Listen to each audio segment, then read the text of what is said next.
Viewers, আমরা জানবো যে পঞ্চম গণবিজ্ঞপ্তিতে কত আবেদন পড়লো, অর্থাৎ এনটিআরসি এর থেকে যে পঞ্চম গণবিজ্ঞপ্তি প্রকাশ করেছে, সেখানে আমরা দেখেছি যে মাত্র দুটি ব্যাচ অর্থাৎ 16 এবং 17তম নিবন্ধন পরীক্ষায় যারা উত্তীর্ণ হয়েছে তারাই আবেদন করতে পারবে। তো আজকের ভিডিওতে থেকে আমরা জানবো যে পঞ্চম গণবিজ্ঞপ্তিতে কত আবেদন পড়লো। আমরা দেখে আসি। বেসরকারি শিক্ষা প্রতিষ্ঠানে 96,736 শূন্য পদের শিক্ষক নিয়োগের পঞ্চম গণবিজ্ঞপ্তি আবেদন গ্রহণ শেষ হয়েছে। এতে 24,000-এরও কম প্রার্থী আবেদন করেছেন।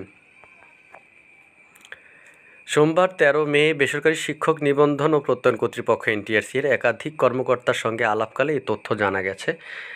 নাম অপ্রকাশিত রাখার শর্তে এনটিআরসি এর সংশ্লিষ্ট শাখার এক কর্মকর্তা জানান, আমরা আগে থেকেই ধারণা করেছিলাম পঞ্চম গণবিজ্ঞপ্তিতে আবেদন কম পড়বে। 17তম শিক্ষক নিবন্ধন চূড়ান্তভাবে যত প্রার্থী উত্তীর্ণ হয়েছেন, পঞ্চম গণবিজ্ঞপ্তিতে আবেদন তার চেয়েও কম পড়েছে।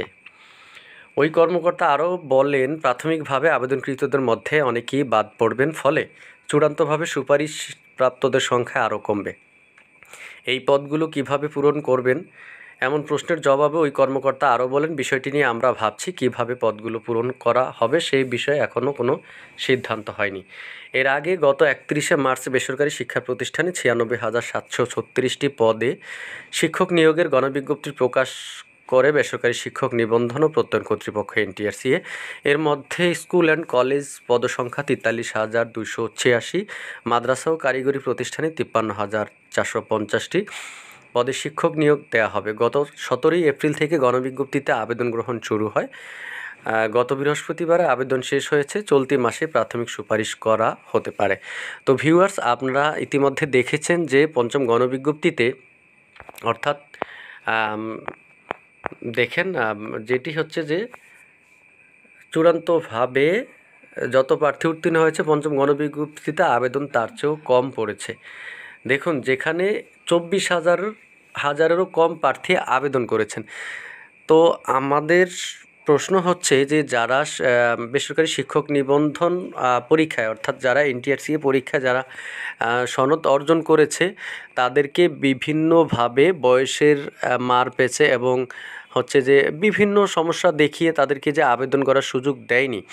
সেক্ষেত্রে এখানে এখনও সেই শিক্ষক সংকট থেকেই যাবে, বিভিন্ন শিক্ষা প্রতিষ্ঠানে শিক্ষক সংকট থেকেই যাবে, অথচ অনেক নিবন্ধনধারী তারা আবেদন করার সুযোগই পায়নি। তো এখন এই যে মাত্র 24,000-এরও কম প্রার্থী আবেদন করেছে, সেখান থেকেও আবার অনেকে বাদ পড়বেন। সেক্ষেত্রে ধরে নেওয়া যায় যে কিছু সংখ্যক যদি 4-5,000-ও বাদ পড়ে, তাহলে কত হাজার প্রার্থীর চাকরি হয়েছে আপনারাই দেখুন।